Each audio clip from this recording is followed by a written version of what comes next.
So, welcome again to this webinar. So, why consider SystemVerilog for Synthesizable RTL?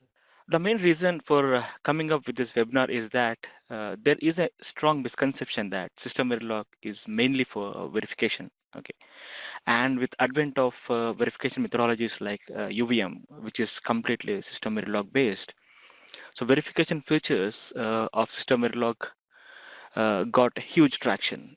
In this webinar, we will try to understand some very good RTL design features that are added in SystemVerilog for IEEE 1800 standard.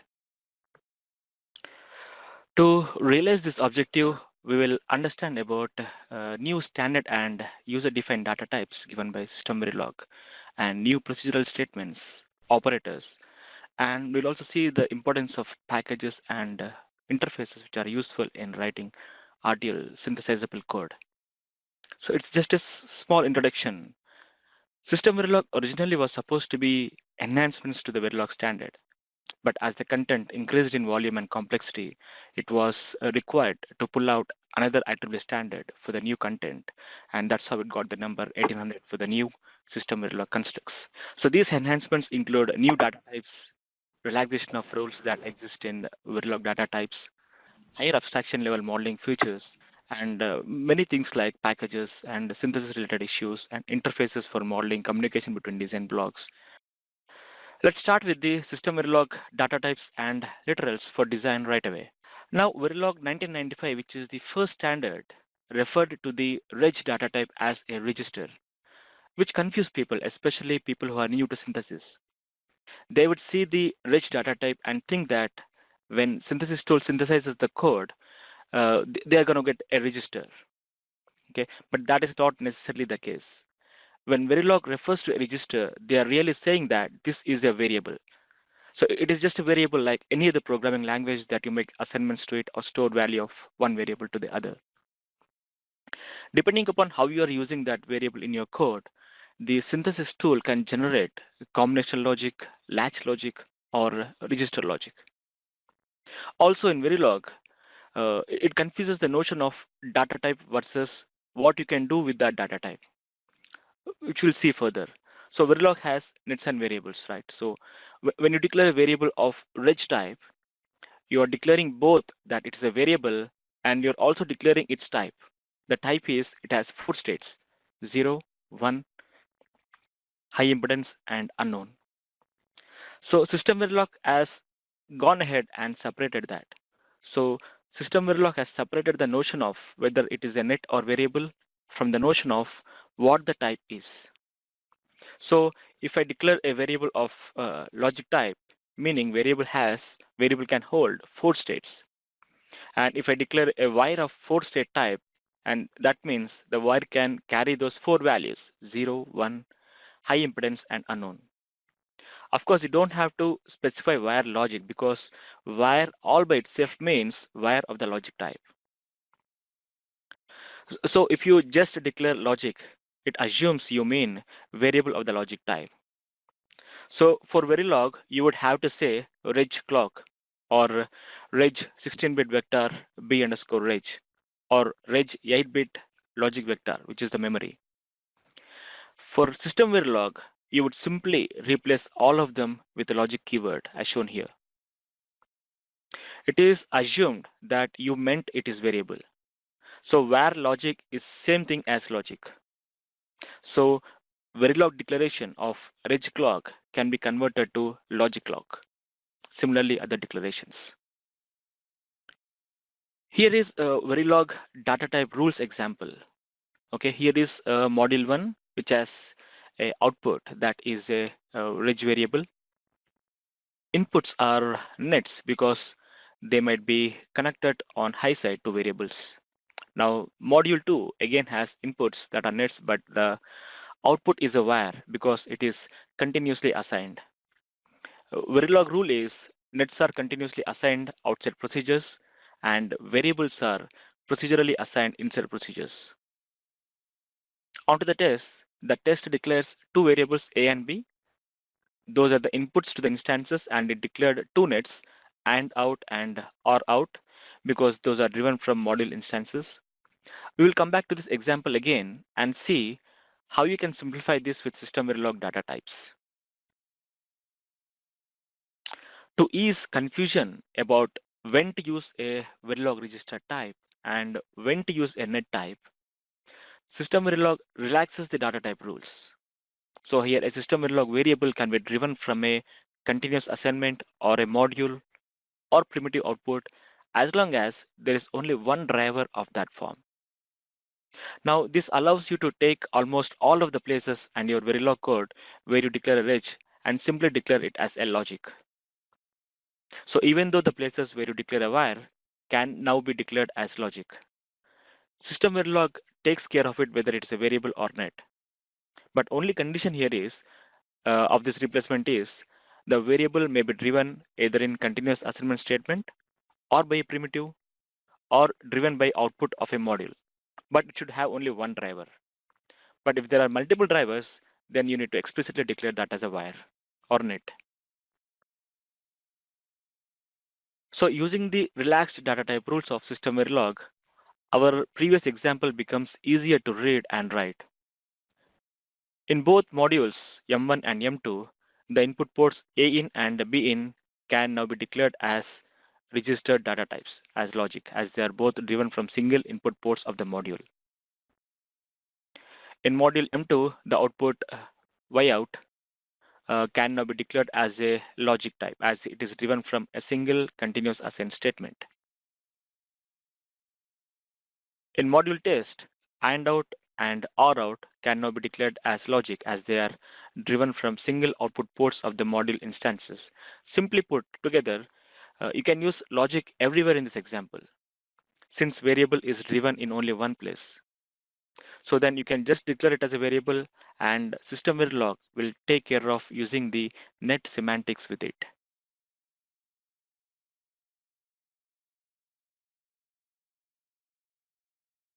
Let's take a look at an example here of multiple drivers. Okay, so left example here has a logic variable called op. Okay, and it is driven from output of both those modules, and that is an error. Okay, because you're driving it from the multiple drivers, multiple output module instances. On the right side, they have changed variable op to net, and yes, now it connects to outputs of both those modules. Now SystemVerilog will resolve the values driven from two modules if they are driving different values. So the final point is, so a variable cannot be driven by multiple assign statements or multiple module output ports or by a combination of assign and port drivers. Only net data types like wire are allowed to have multiple drivers. However, you still have the problem of driving a variable from multiple procedural blocks. So SystemVerilog has a different solution for this problem. We'll come to it. So SystemVerilog has a set of new procedural blocks for RTL code. Okay, so this allows the designer to clearly identify how they intend the procedural block to be synthesized. For example, always underscore comb is an always block that should always synthesize to be a combinational logic. Another feature of these new procedural blocks is that they enforce a single driver per variable policy. Suppose if a variable is assigned from one of these procedural blocks, then it is a compilation error to drive the same variable from any other procedural block or assign statement or module output. But we will see more about these newly introduced blocks very soon. Let's try and check out this example. Okay, in this left example is a traditional Verilog coding, and here we are trying to drive a single variable from two procedural blocks. And you know, such type of coding can lead to race conditions, but simulator doesn't report any errors for this.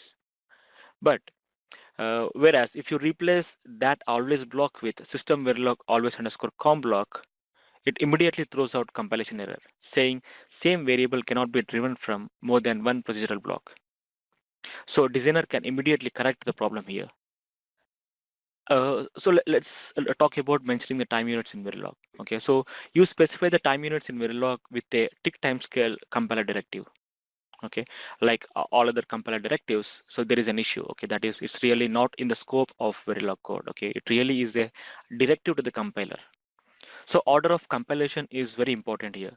So modules previous to that compiler directives are not affected by compiler directive, whereas modules after compiler directive are affected by compiler directives. So it is susceptible to recompilation in different order. So SystemVerilog introduces the time unit and time precision declarations, which are equivalent to the timescale compiler directive, but without the file order dependency of compiler directives. So one condition is that these time unit and time precision must be the first declarations in the module or design element. So the declarations are visible only within that unit declaration and within any further nested declarations. So these belong to the scope of the module, okay? And these declarations will also override the tick time, tick time scale compiler directive for that specific module. So if you see this example, so this particular module is using time unit of 1 nanosecond. So regardless of what timescale directive may appear in some previous file that was compiled along with this file, so it doesn't matter. So this module always takes time unit as 1 nanosecond and precision as 100 picoseconds. So it doesn't get affected with any tick timescale directives. Now we will see some of the newly added procedures and procedural statements by SystemVerilog. Verilog 2001 allowed local variables to be declared within blocks, but the condition is if the block should be explicitly named. Okay, but SystemVerilog allows local variables to be declared in unnamed blocks. These variables are visible in the unnamed block and any blocks nested below it. So, but as the block has no name, the variables are not accessible through hierarchical references. The procedural block in this example is unnamed and it's declaring a local variable called integer I inside it. Okay, so this might come in handy for writing a lot of declaring a lot of intermediate variables or temporary variables in your procedural blocks. So now you can go ahead and declare as many as you want.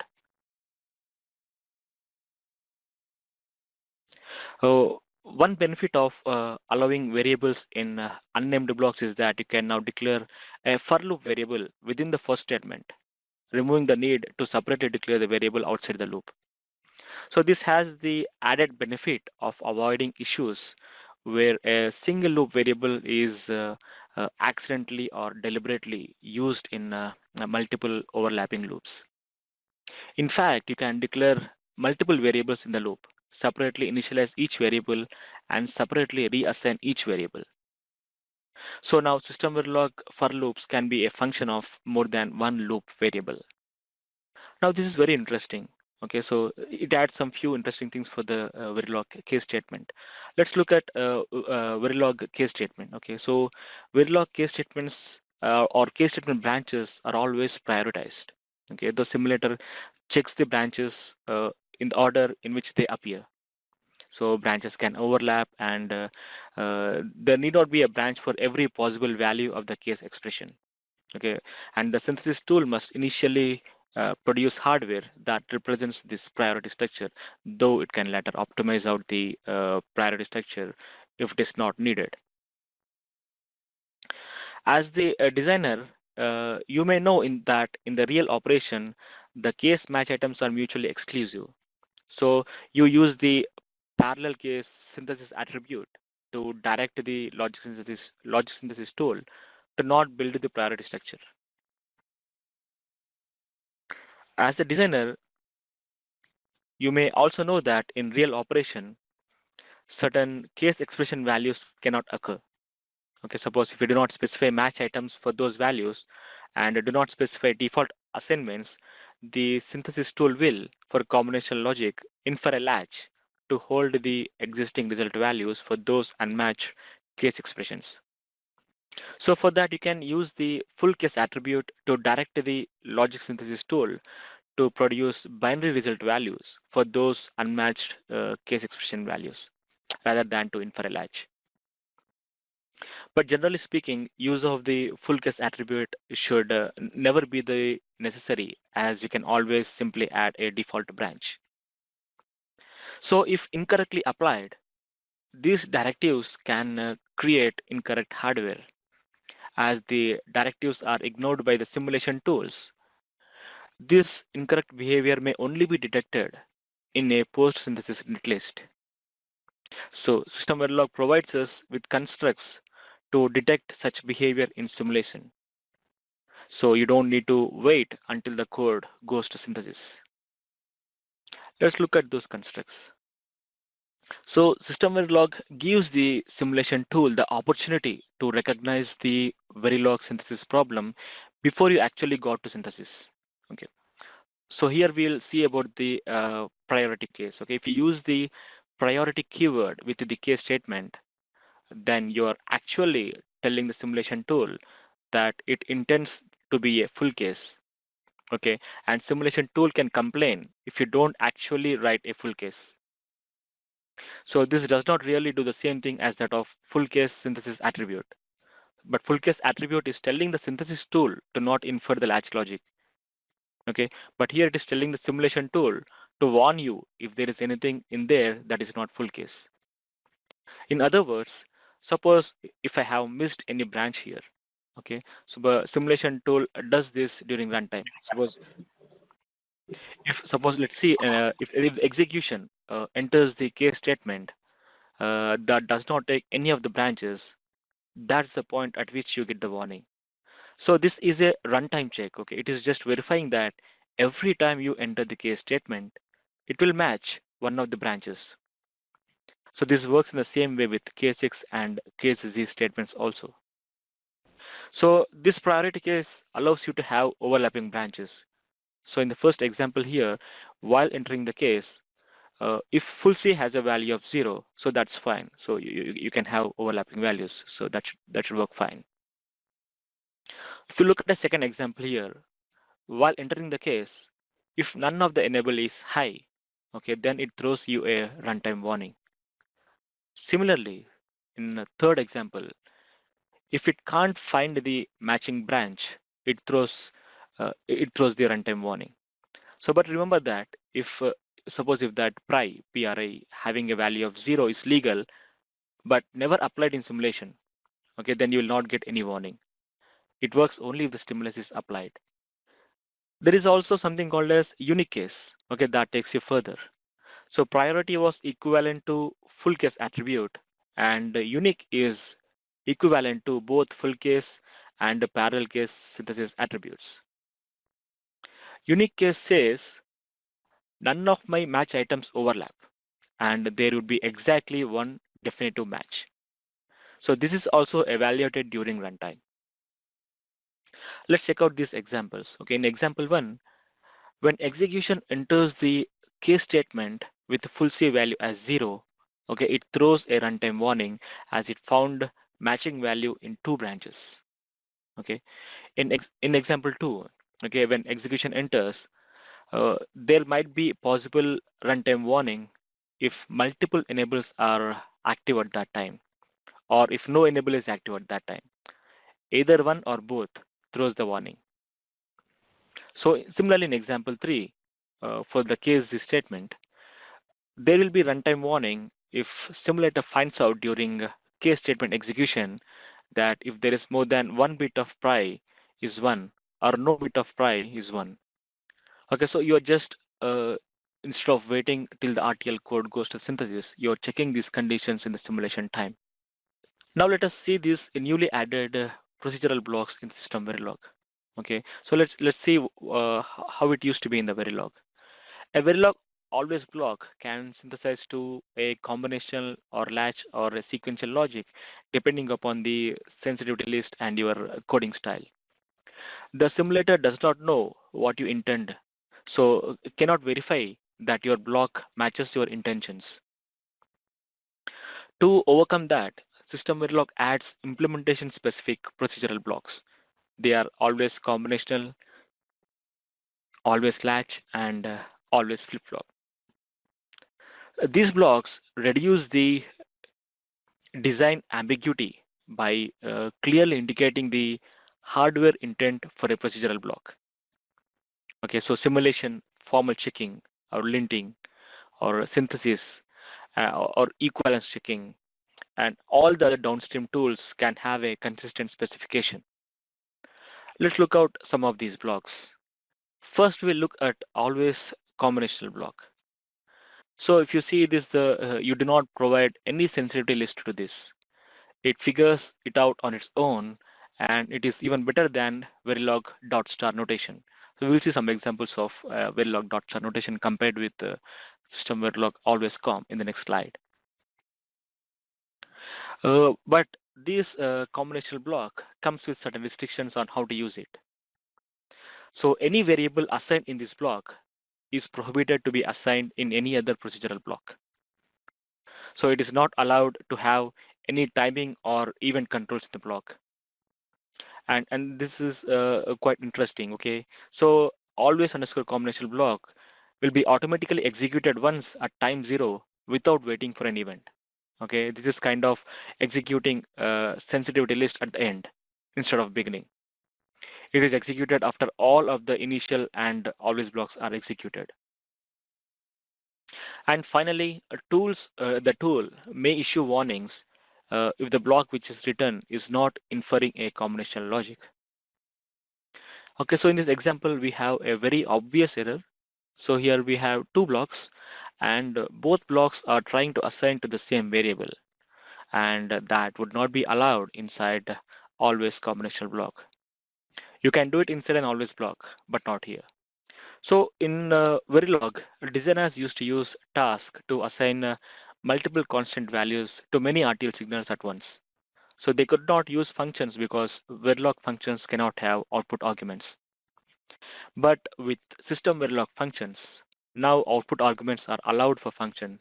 Okay, and now you can declare system Verilog functions without any return value by declaring them as void.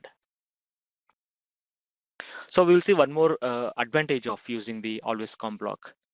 Okay, so by using always comp, internal function signals which are not part of argument list are detected by always block sensitivity list elements. Okay, let's understand this with the example. Okay, so in the first code snippet is written using a Verilog dot star operator. Here the always block which is calling a task to perform some operation, uh, but it is sensitive to only A and B arguments of task. So but the task is written with A and B and C, but it is not sensitive to changes in C because this is not part of argument list. Okay, but what if you change this code to system Verilog always underscore com, okay, and replace a task with void function, okay, now this block is sensitive to the changes in C. In fact, even if you remove the function arguments, okay, always comp block is still sensitive to any changes of A or B or C variables of that function. So this is one of the big advantage of using this procedural block. Similarly, we have always underscore flip-flop and always latch procedural blocks to model flip-flop and latch. The rules are same for both the blocks. Now we will see a few things about new hierarchy and connectivity constructs that System Verilog adds to this Verilog 1364 standard. For Verilog, you can use implicit ordered port connections or explicit named port connections. Okay, so ordered port connections map the signals of the instantiation to the ports of the module in the order of your declaration. Okay, first signal to the first port, second signal to the second port, etc. Okay, so but this runs the risk of listing the signals in the wrong order. Okay, so detecting the badly ordered port connections in simulation can be very difficult. And you have other thing as named port connections, where you explicitly identify which signal is mapped to which port. So this might greatly reduce the risk of incorrect connections, and they are usually preferred way of connections. Okay, but they are very verbose. Okay, so System Verilog comes with two new options. Okay, to do these port connections. So they are dot name connections and dot star connections.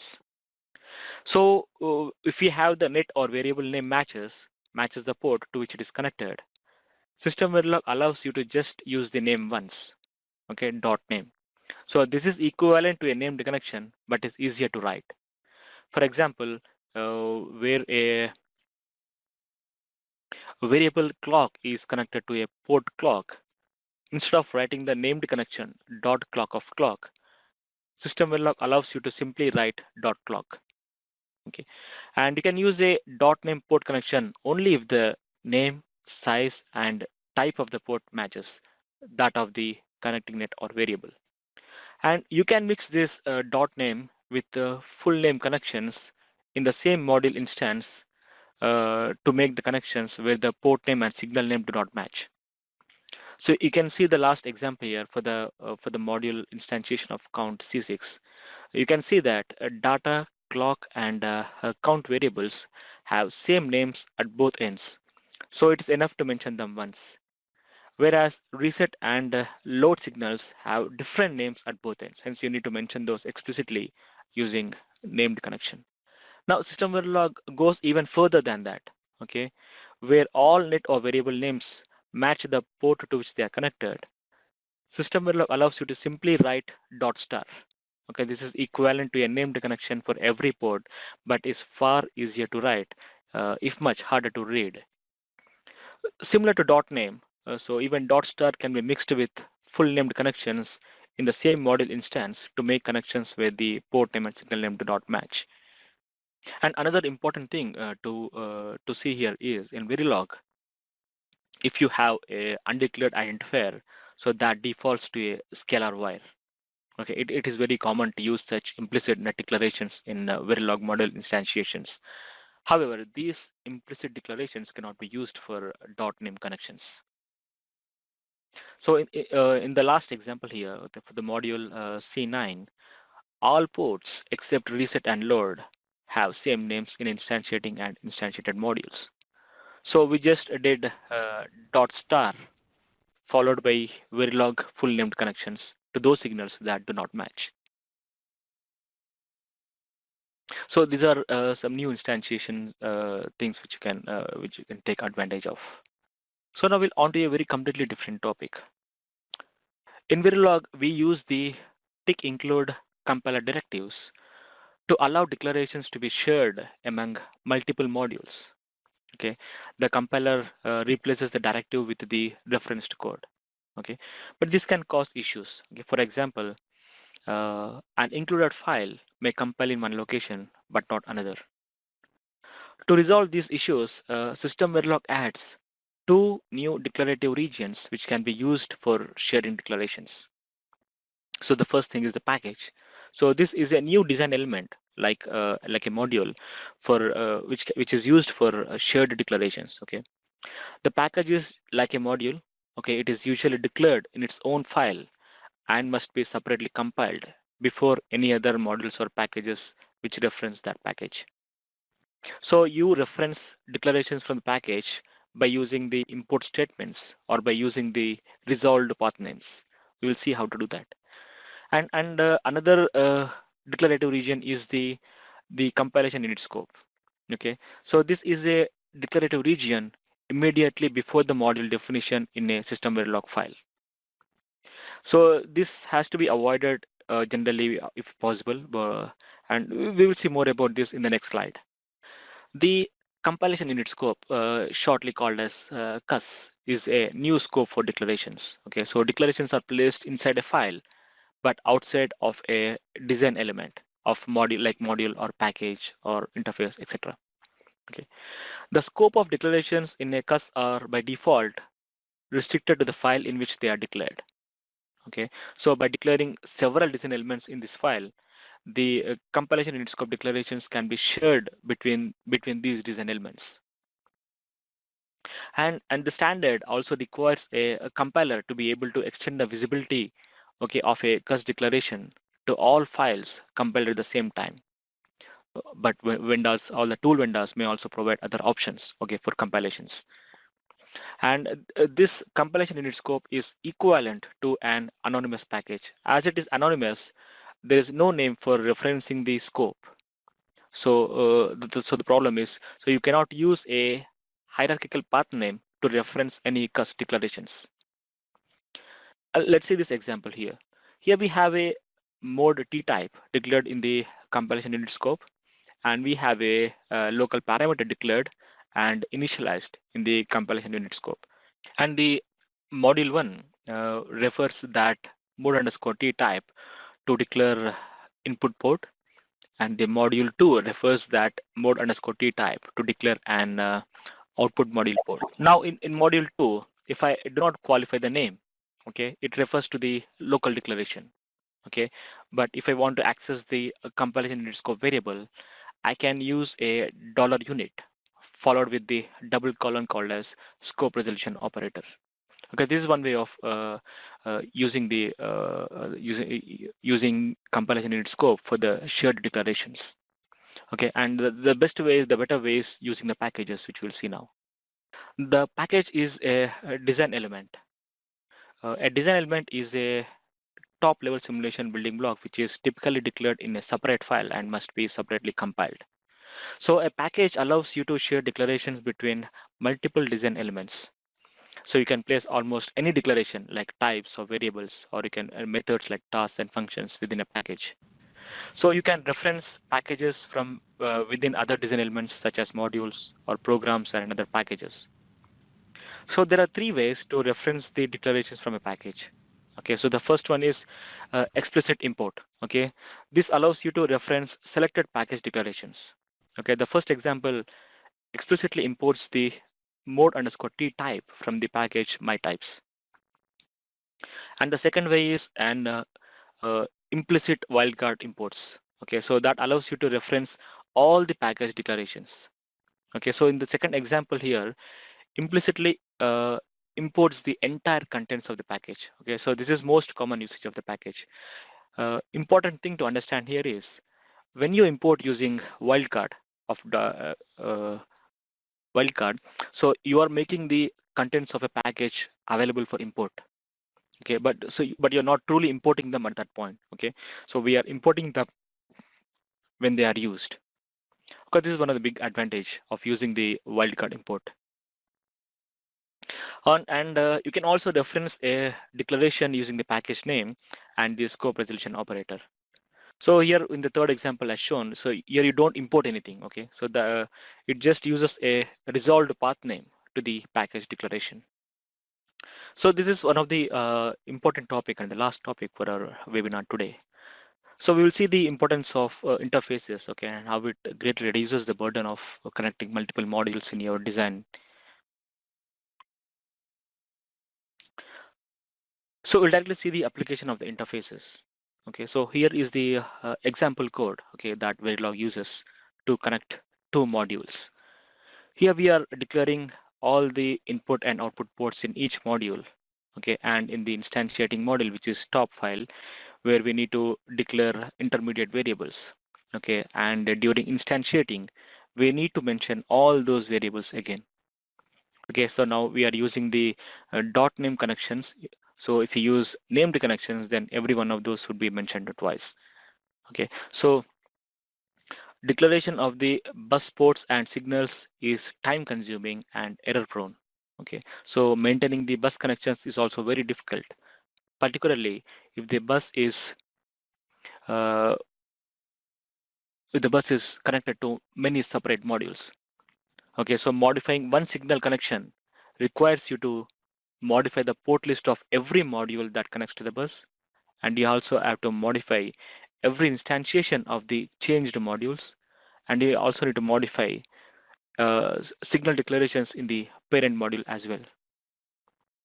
So a typical module may have many port connections, okay, so representing perhaps several buses. In such cases, it can be difficult to remember which ports belong to which bus. Okay, so by using interfaces, we can overcome all these difficulties. Now we will see the same example by using an interface. First, we need to define an interface. Okay, so a SystemVerilog interface is, at its most basic level, simply a bundle of external nets or variables, normally shared by one or more modules by virtue of port connections. The bundling of these nets and variables into an interface permits the modules each to connect one interface port to the entire bundle, okay, rather than making individual connections for every port. Okay, so now here's the declaration of an interface. So starting with the interface keyword, and of course you have a type name, somewhat like a module, and you have your declarations there and what are the signals which you use to connect the modules. Okay, and we are not giving any directions here yet. Okay, we'll see that in the coming slides.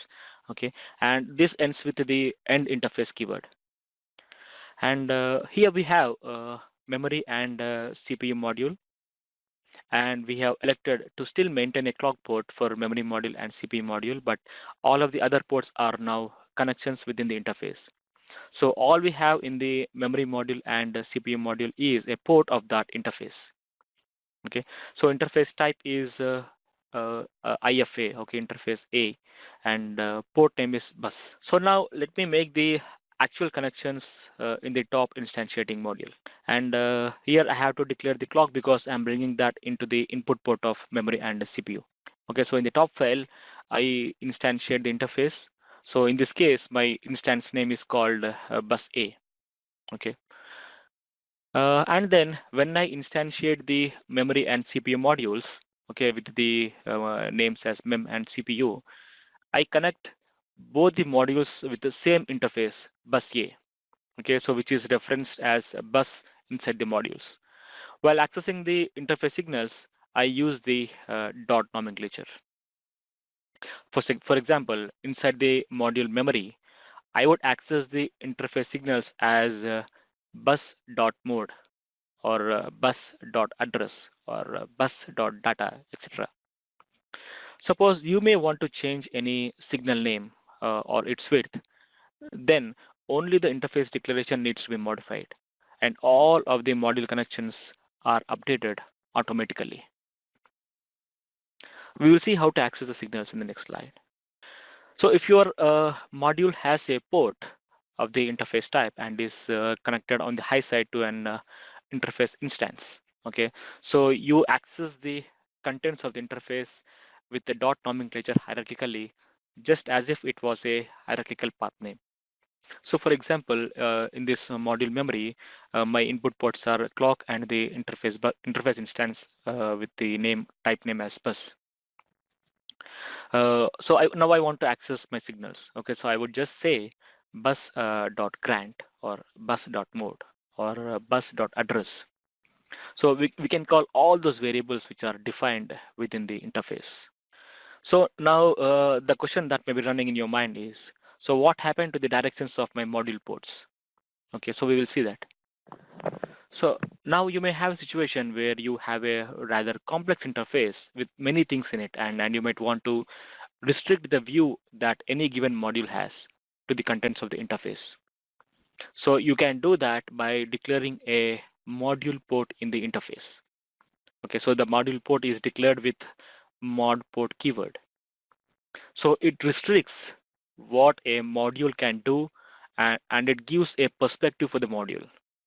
So whenever I see the declarations in the mod port, like input keyword, so that means the contents of the interface that the module can read. Okay, and if the output keyword is that says that contents of the interface that the module can write. Okay, so now the interface mod port this is not actually declaring input and output ports. Okay, so in the mod port, input and output keywords are specifying what the module can do. So input means that it is allowed to read the signal, and output means that it is allowed to write the signal. So now if you see the diagram there in the right, so it makes sense. Okay, so that a master mod port would read the signals A and B, and the slave mod port would write the signals A and B. So you can also declare subsets where you can only write the signal A and only read the signal B. And some signals you simply can't access. So if you connect your module through subset mod port. So there are, and the only thing pending now is you need to connect these mod ports to your modules. Okay, so there are two ways to specify this view. So after you have declared these mod ports, You can either specify the view in the module definition itself, okay, or you can specify it when you're instantiating the module. Okay, suppose when you're instantiating the module, you can just say, suppose our interface is mod if and the type name is bus. Okay, so you can say that mod if dot master. Okay, so while instantiating, so it automatically each module instantiation automatically connects to its own mod ports, and the view can be confirmed for that module. Believe it or not, we just touched upon many things, but we did not go into depth of all constructs. Okay, so the aim of this webinar is to make you know about these many wonderful design features that comes with SystemVerilog. Okay, so and RTL designers who are using Verilog till now can now consider using SystemVerilog and take advantage of it. You could visit our Cadence training page and check out various trainings we offer. And if you're interested to learn more about SystemVerilog, then you can consider taking up our 5-day extensive SystemVerilog training, which covers mostly used constructs of SystemVerilog with a lot of usage examples and hands-on labs. With this, I would like to thank you all for attending this webinar.